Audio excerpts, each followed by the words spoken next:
Mga Lods, magandang araw sa inyo. So, usapang ano tayo, usapang wedding song tayo. So, lately kasi, yung sa may feeds ko, nakikita ko madalas yung kanta ng Beatles na Here, making each day of the year. So, yun. So, marami nagagandahan talaga dun. Pagkatapos, di ba, may mga instrumental pa yan, ganyan, na talagang kumakalat dyan sa may social medias, di ba?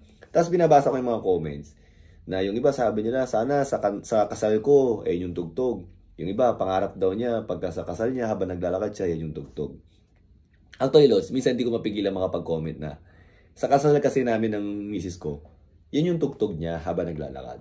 Pinag-isipan namin mabuti yun kasi una kasi dapat yung isang Tagalog song na medyo instrumental. Pero napag-isipan namin na mas maganda yan. And hindi ko rin naman ikakaila. Medyo na-inspire kami doon sa palabas na Friends, doon kay PB. Yan yung tugtog habang naglalakad siya. Alam mo yung very pure kasi nangyari noon parang nag-snow noon kaya maraming hindi nakaten, so konti lang yung nakaten. So sobrang intimate nung kasal. Tas yan yung tugtog. Tas maramba yata yung gamit sa xylophone, parang ganun yung pagkaka-instrumental. Kaya bigla nakapag-decide kami na yan yung gamitin. Naghanap pa kami ng magandang copy niyan. Actually, bibili nga dapat kami sa sa internet eh. Pero nangyari, yun. Sa madaling salita, yun yung naging tugtog. Pero sobrang perfect nung pagkakagawa nun.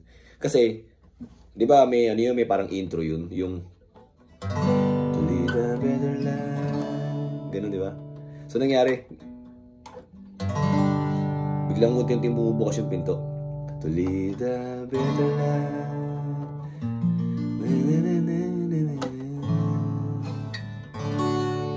Tapos may pause yun eh. Makikita mo na siya na bukas na yung pinto, tapos makikita mo siya hawak yung bulaklak. Biglang pagtugtog ng yun, naglalakad siya unti-unti.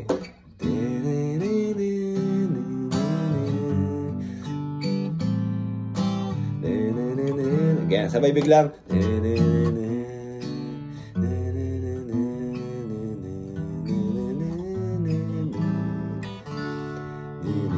tapos lakad pa rin, di ba? Tapos ang kagandaan nun, Lods, saktong-sakto yung sa pangalawang ganto na, sa pangalawang parang refrain na